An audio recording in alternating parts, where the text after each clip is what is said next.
घंटेश्वरी मंदिर को जीवा बेले एते हैरान हेबा को पड़े बोली मु जान नथली। क्यों? क्या हुई?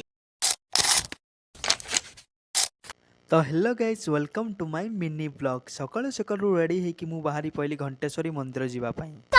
फास्ट आमे पळे गलु ओइठावाली बस स्टैंड को। ओइठावाली बस स्टैंड रो आम बस धरिकी पळे गलु आमे घंटेश्वरी मंदिर।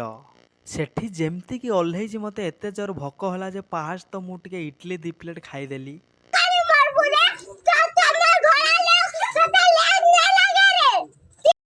तो आम घंटेश्वरी मंदिर जाऊँ गाइस। घंटेश्वरी मंदिर दर्शन करूँ, तार किसी भिजुआल आपण पाखे मुझे देखी देखिए आपण।